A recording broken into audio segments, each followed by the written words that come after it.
My husband skipped our son's first birthday to attend his high school sweetheart's wedding. He said weddings were once in a lifetime, while birthdays happened every year. I remember standing in the kitchen, holding a balloon in one hand and his text in the other, trying to understand how a man could say that so easily. Please stay with me as I tell you my story, and please don't forget to support our channel by subscribing, liking, and sharing with your loved ones. The cake was already in the oven when I realized he wasn't coming. I kept waiting, telling everyone he was just running late. But when the candles melted before he even called, something inside me went quiet. Guests tried to cheer me up, Riley squeezed my shoulder, but all I could think about was the picture we'd never take, the three of us together, smiling for Eli's first year. He came home close to midnight. The scent of champagne lingered on his shirt. When I asked if he'd had fun, he just shrugged and said I was being dramatic. That word stuck with me longer than his apology ever did. I didn't yell. I didn't cry. I just watched him walk away and realized I was done making excuses for someone who never showed up when it mattered. After that night, I started noticing things I had ignored before, little inconsistencies that suddenly felt too sharp to overlook. Receipts that didn't match, late nights that didn't make sense, a quiet change in how he looked at his phone. I didn't confront him right away. I wanted to be sure. I wanted to see how deep the truth went before I decided what to do with it. And I did find out, piece by piece. Not all at once, not in the way you might expect, but enough to change everything. He still doesn't know how much I know, or what I've already done. Maybe that's what keeps me calm when he talks like nothing's wrong. Maybe that's why, every time he says we'll be fine, I just smile. Because the thing about betrayal is that it teaches you patience. And patience is a dangerous thing in the hands of someone who's been quiet too long.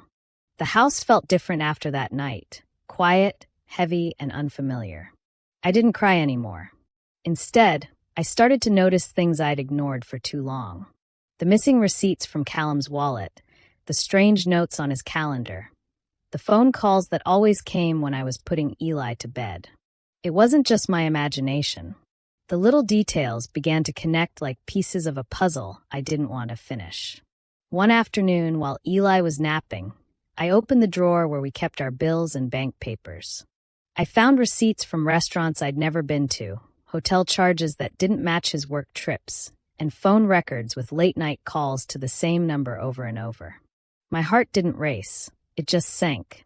I wasn't sure what I was looking for, but I knew what I was finding wasn't right.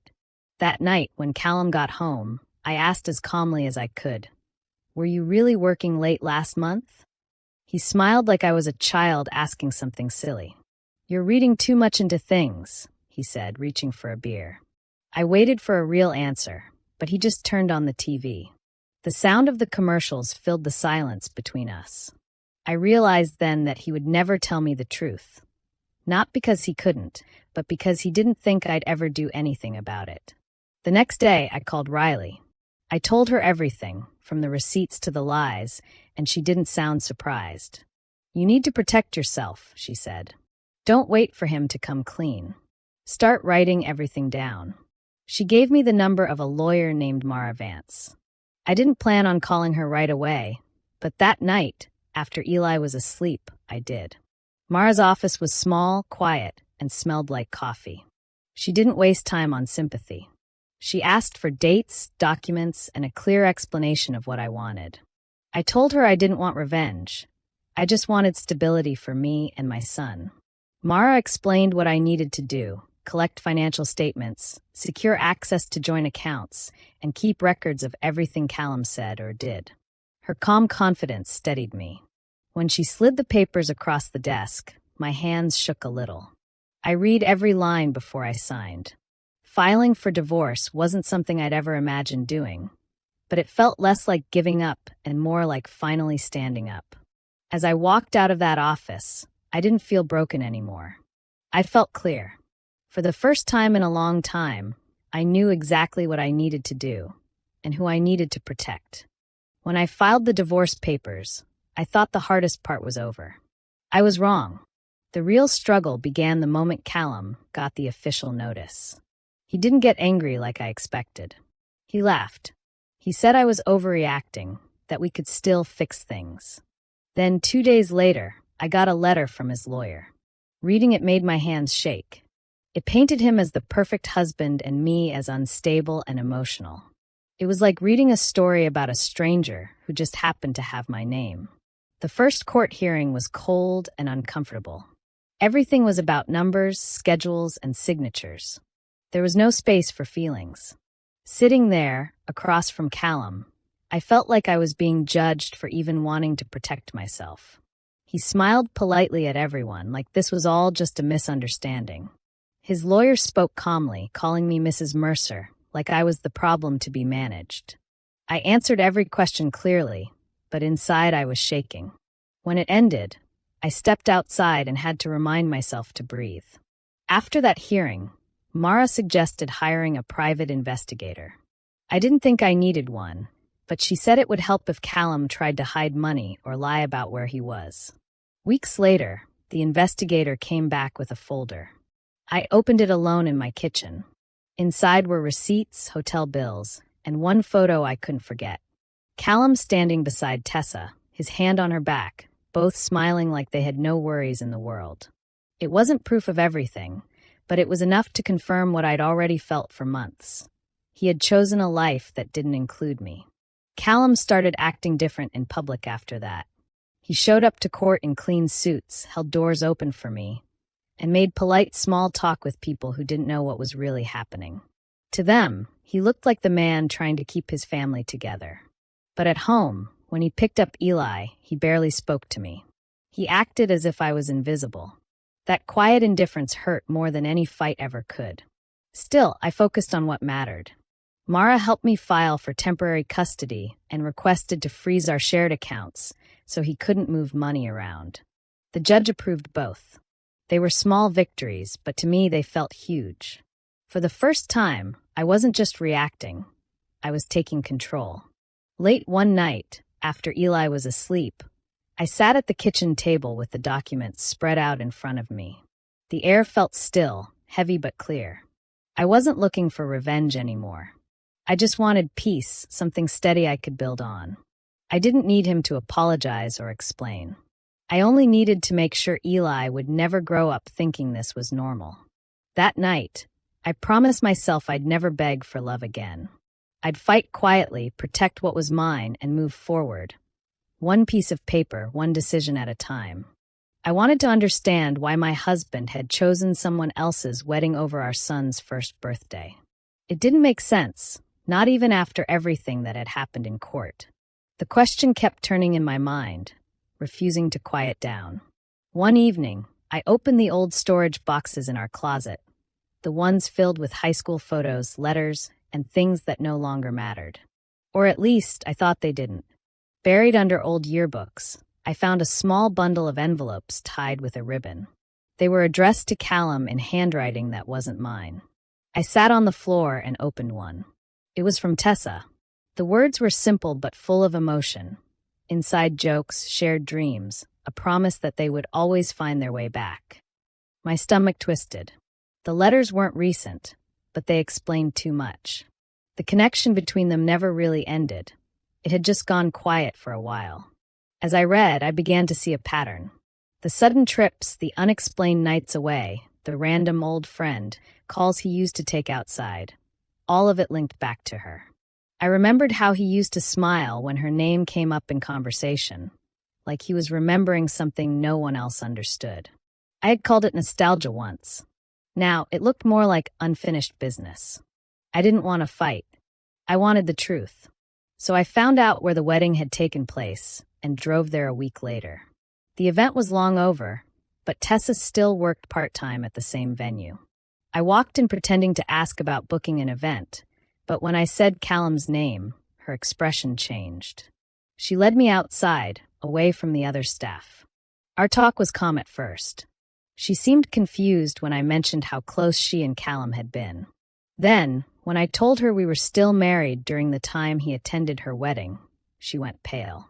She said she thought we were separated, that Callum had told her it was over months earlier. She wasn't defensive, just hurt. That was when I realized she wasn't the enemy. She had believed his lies too. Before I left, she said softly, he always talked about what could have been, not what was. That sentence stayed with me all the way home. Callum hadn't chosen her over me. He had chosen a version of his past that never really existed. That night, I didn't confront him right away.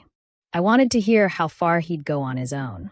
A few days later, he left a voicemail after realizing I'd spoken to Tessa. His voice wasn't calm anymore. He sounded desperate, angry, asking what I had said to her and demanding that I stop digging up old things. I saved that message without replying. I finally understood everything. The wedding wasn't just about loyalty to an old friend. It was about him chasing a dream that belonged to a younger version of himself. And while he was busy holding on to the past, I was already learning how to let go. I stopped waiting for apologies that would never come. The time for crying had passed. Now I had to rebuild what was mine. Mara told me to treat everything like a chess match, not a drama. Her words made sense. Emotion had gotten me nowhere, but planning could change everything. So I started small, organizing papers, checking bank accounts, calling people I'd ignored for too long. I reached out to my old supervisor, Mrs. Grant, just to ask for advice. She remembered me and mentioned an opening at the elementary school where I used to work. It wasn't perfect, but it was a start. I interviewed the next week, and when they called to offer the job, I sat in my car for a long time just breathing. That job meant I could stand on my own. No more asking for money. No more waiting for someone else to decide what I could afford. Mara moved quickly after that. Using the investigator's report, she filed new motions to protect Eli and to secure my share of what we built together. The judge agreed that Callum couldn't access our joint accounts without permission. I also got temporary full custody until the next review. It wasn't about winning. It was about making sure Eli had a steady life. Callum didn't take it well. He acted calm in public, but in court his voice shook with anger. He said I was trying to turn our son against him. The judge didn't respond, just told him to follow the orders. He tried to play the part of the wounded father, but facts spoke louder than charm. When we walked out of the courtroom, I didn't look back at him. I didn't need to anymore. Outside of court, I worked on myself. I started therapy once a week. It helped me talk about the anger without drowning in it. I joined a small self-defense class at a nearby gym. I didn't tell anyone about it. It was something I did just for me. With every class, I felt more in control of my own body, my own space. The fear that used to live in me started to fade. At night, after Eli fell asleep, I would sit at the kitchen table balancing the budget, setting up automatic transfers, opening a small savings account in his name. I made sure that no matter what happened, he would always have something safe waiting for him. I named a guardian in case anything ever happened to me. It felt strange to think that far ahead, but necessary. Callum's efforts to fix his image became almost predictable. He showed up at events, smiled for people who didn't know the truth, and told anyone who would listen that we were just going through a rough patch. I didn't bother correcting him. I didn't need validation anymore. Every decision I made was proof enough of who I was becoming. One night, after a long day at work, I tucked Eli into bed and watched him breathe. The house was quiet, but no longer heavy. It wasn't perfect, but it was mine again.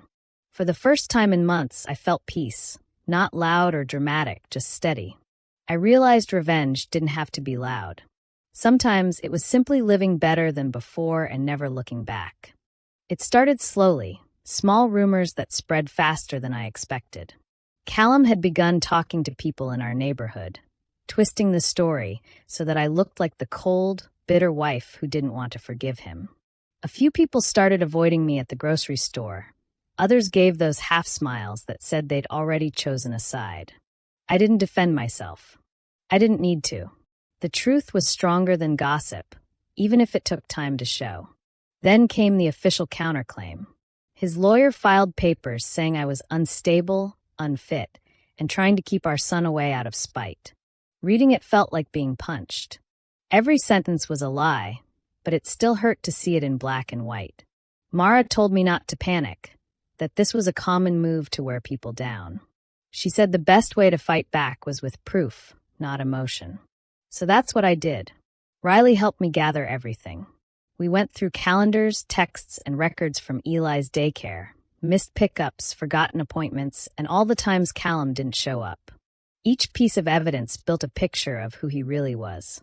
I even spoke to our old babysitter, who agreed to testify about the nights he never came home. Every fact mattered. At the next court session, Callum arrived looking confident. He shook hands with people like it was a business meeting. When he spoke, his tone was soft, almost rehearsed. He talked about being a devoted father and said he just wanted a fair chance. But when Mara started reading the documentation, his missed visits, ignored messages, and financial inconsistencies, his calm cracked. His face tightened, his voice rose. The judge didn't say much, but I could see in her expression that she was starting to understand. After that day, I went home and sat in my car for almost an hour. I didn't cry, I just felt drained.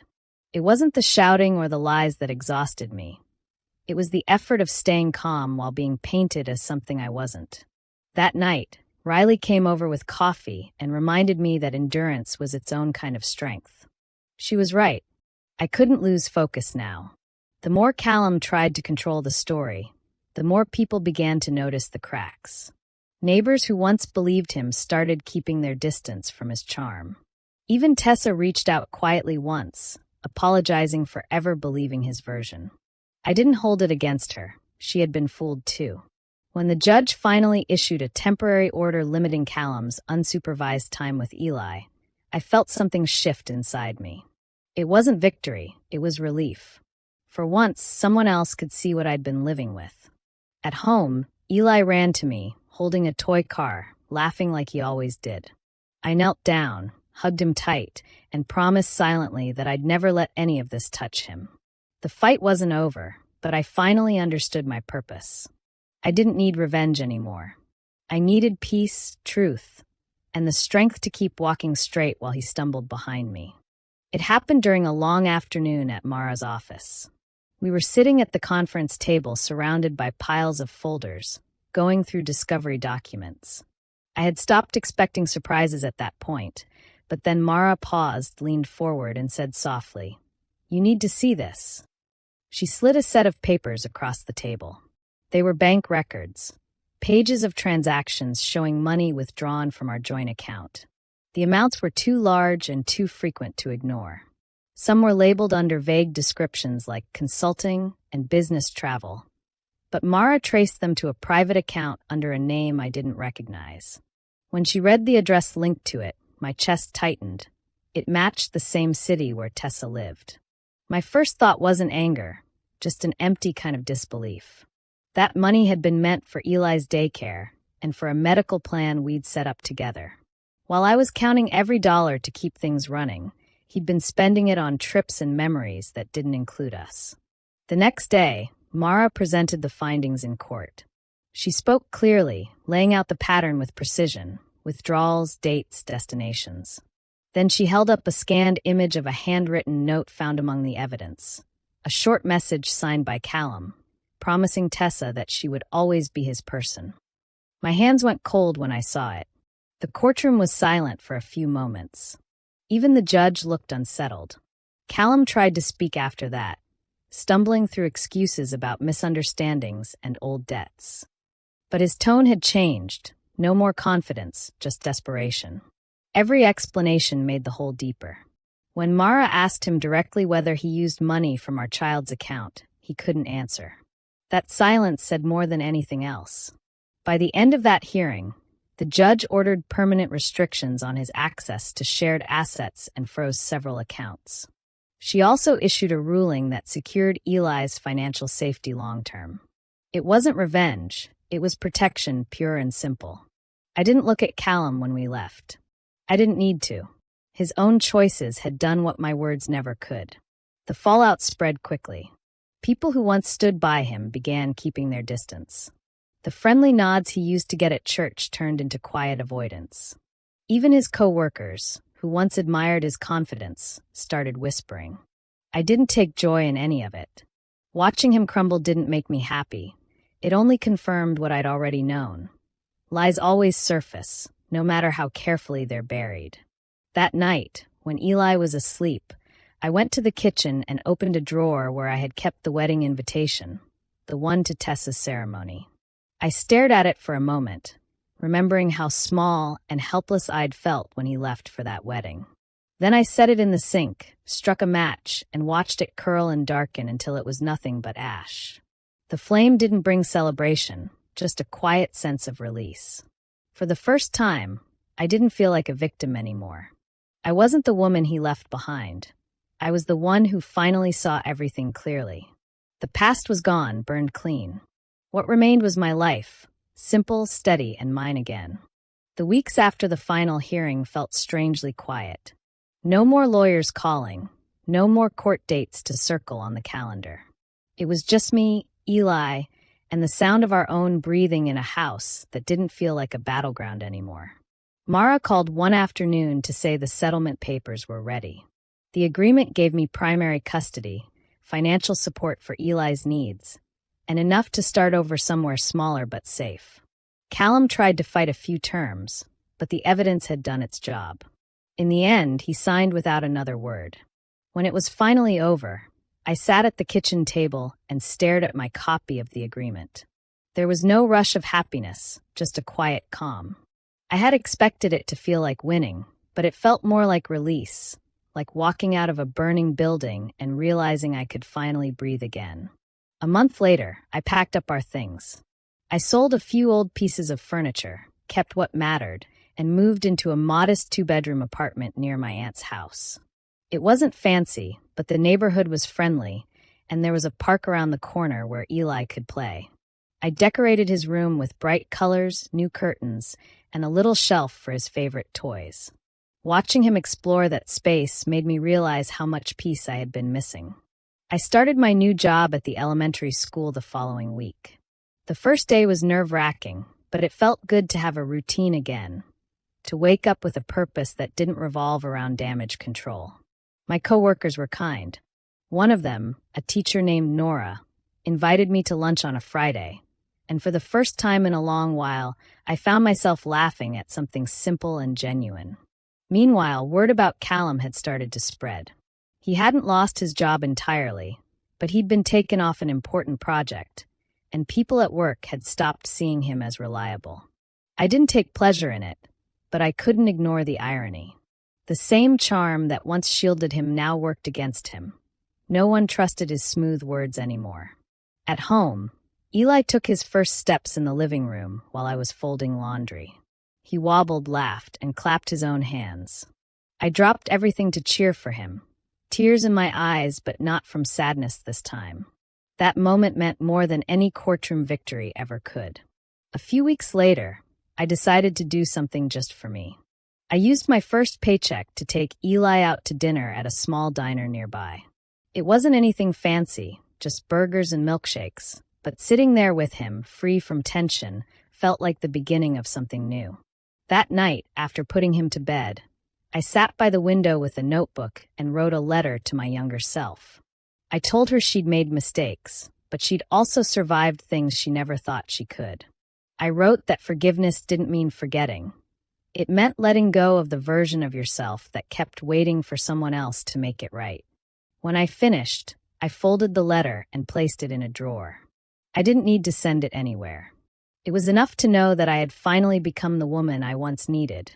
Steady, brave, and free.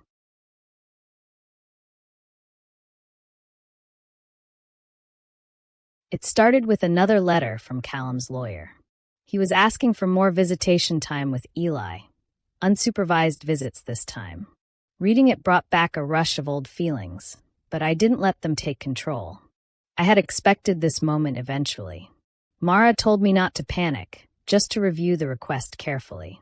After everything that had happened, I wasn't against Eli knowing his father, but trust had to be earned, not assumed.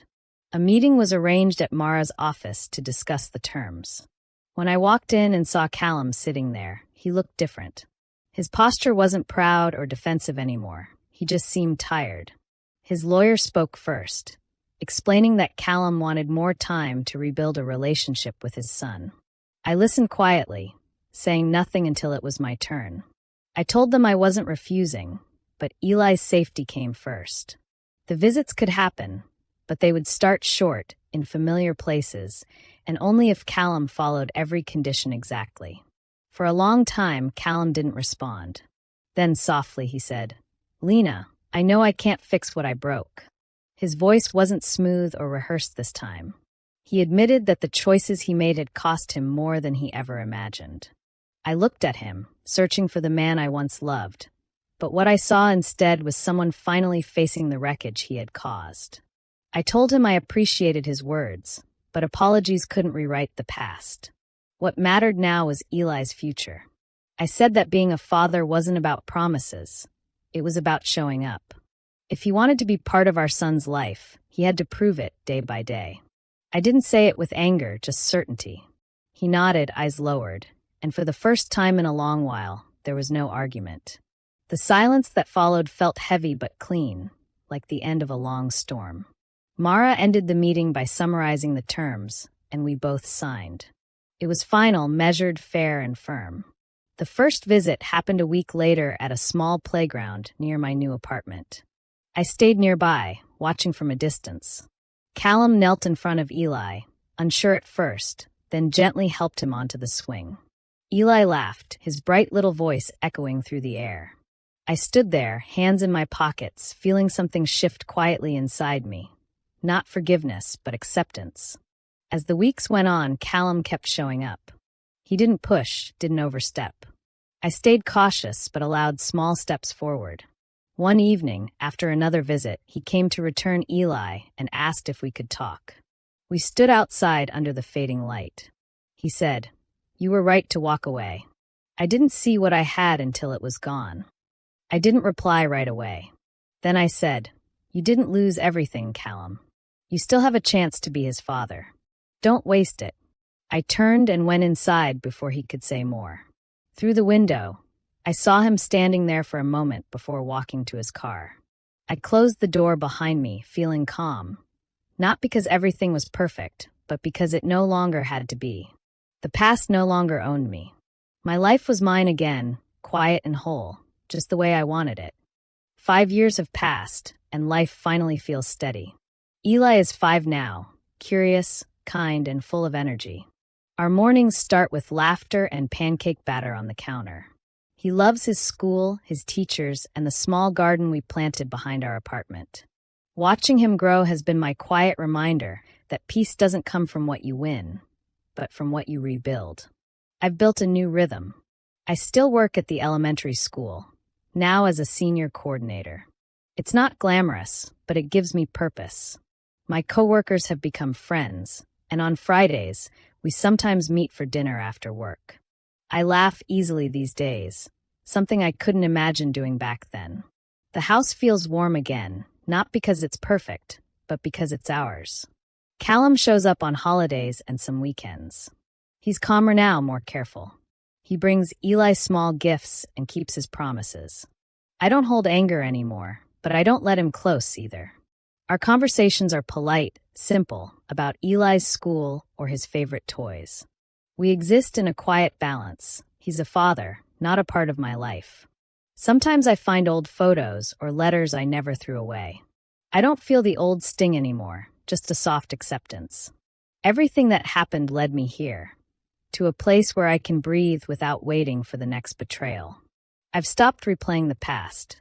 Instead, I write small notes to myself, reminders of how far I've come. You survived.